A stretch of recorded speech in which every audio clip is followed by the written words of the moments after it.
If you could travel back to the early 13th century, standing in Baghdad, Kyiv, or Beijing, you might not feel the war approaching. You would only feel a suffocating silence, the vacuum before the storm. In this century, human history witnessed its largest physical deletion. Statistics show that during the Mongol conquests, some 40 million people vanished from the Eurasian continent. That is 11% of the world's population at the time. Wiped out. Imagine if, today, 800 million people suddenly disappeared from Earth. No asteroid impact. No supervolcanic eruption. This species-level catastrophe was caused by nothing more than a group of cavalry from the Mongol steppes. Historians are always trapped in a historical paradox. Was Genghis Khan a demon who destroyed civilization? Or a giant who forged the modern world? Some accuse him of being the greatest butcher in history, turning thriving farmlands back into wild pastures. Others defend him, saying his saber cut the chains isolating East and West, forcing the globe into a single entity for the first time. But at Civilization Unmasked, we believe both labels are too shallow. The Mongol Empire was not a nation. It was practically anti-nation. Its function in history was more like a massive circuit breaker. When the Song Dynasty's intricate system spiraled into stagnation, when the Islamic Golden Age stalled, history initiated its most violent program. The goal was simple: smash all complex systems, reset everything to zero. We don't ask how many he killed. We only ask, for this forced reboot of globalization, how much blood did humanity pay as the down payment? Let's dial the time back to 1206.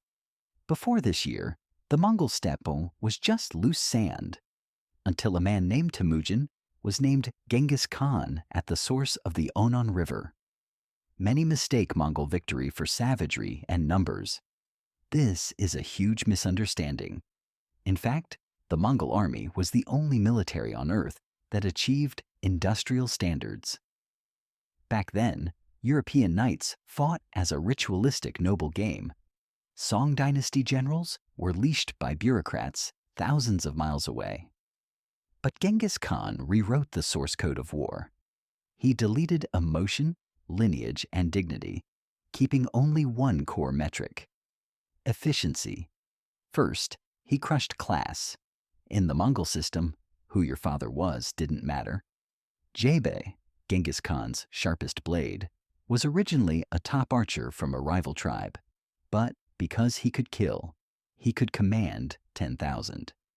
This was a ruthless meritocratic algorithm. The capable rise, the weak fall, deserters die. It gave the Mongols an execution capability that other civilizations simply couldn't comprehend. Second, he patched the biggest bug of the cold weapon era: logistics. Traditional armies were money-burning beasts. The further they marched, the faster they died. But Mongol cavalry were self-sustaining biological weapons. Each soldier had 3 to 4 horses, cycling them, drinking mare's milk, eating dried meat. This meant their attack radius wasn't hundreds of kilometers. It was the entire continent. This explains their most insane maneuver. In 1221, chasing the Shah of Khwarezm, Jebe and Subutai led 20,000 cavalry on a ghost-like 3-year great raid. They circled the Caspian Sea, crossed the Caucasus, sweeping through Iran, Iraq, and Russia. With zero support, they completed the longest cavalry expedition in human history, shattering the myth of European invincibility. Finally, the most terrifying part: the rationalization of slaughter. For Genghis Khan, massacring a city wasn't rage. It was a calculated tactic. Surrender and you become a slave. Resist and the city is cleared. This wasn't cruelty. It was to save occupation costs.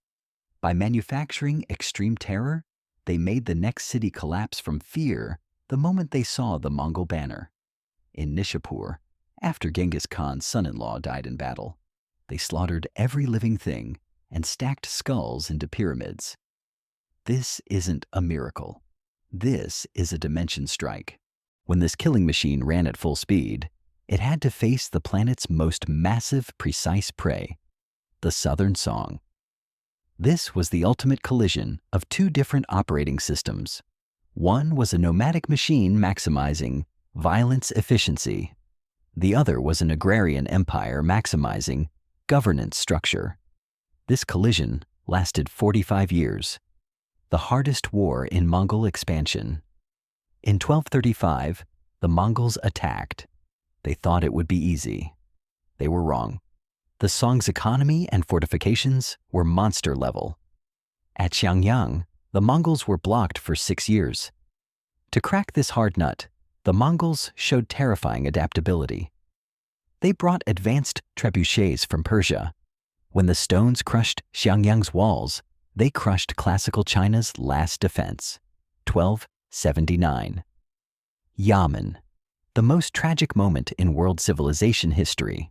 Cornered at sea, the Song Prime Minister Lu Xiufu jumped into the ocean with the 8-year-old emperor on his back.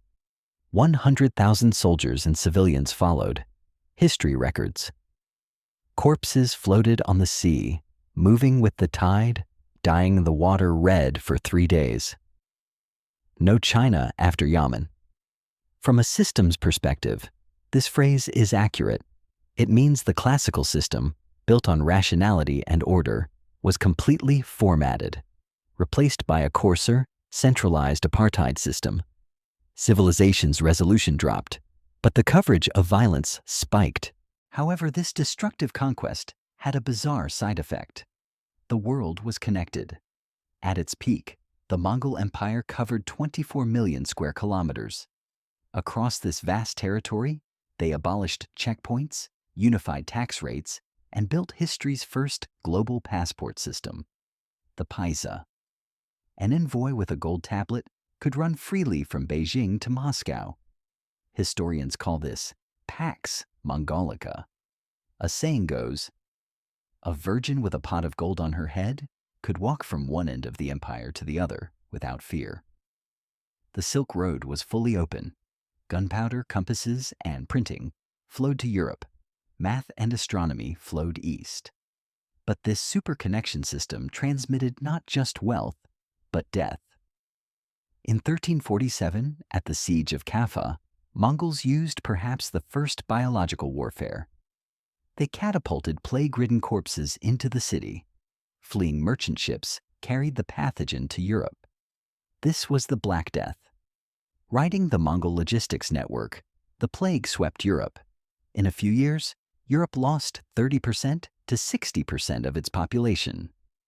This plague was the final interest payment humanity made for Mongol globalization. Since the Mongol Empire had an invincible killing algorithm, why did it dissolve as a unified system in less than 60 years? Han and Rome lasted centuries. The reason is simple. The Mongol system had an unfixable bottom layer bug.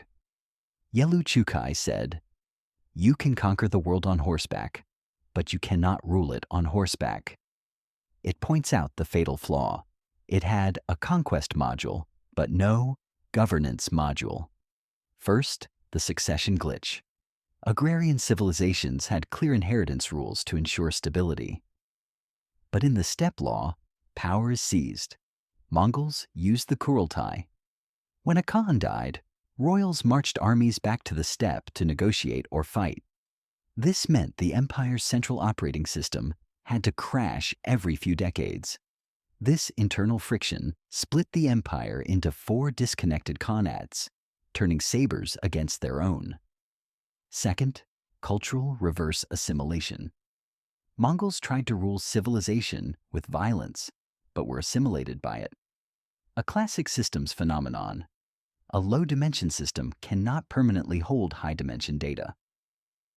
In China, Kublai Khan wore dragon robes and founded the Yuan dynasty. In Persia, rulers converted to Islam and became sultans. In Russia, they gradually became Turkicized. They wanted to turn the world into a pasture.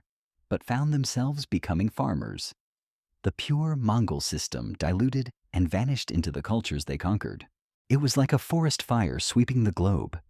It burned down ancient forests, claimed 40 million lives, but also cleared away the rotting underbrush across the land. Because of the Mongol conquest, European knights were wiped out. Feudal manners collapsed in the Black Death, clearing space for the Renaissance. Because of the Song's fall, China was forced out of stagnation, transitioning to a more centralized empire.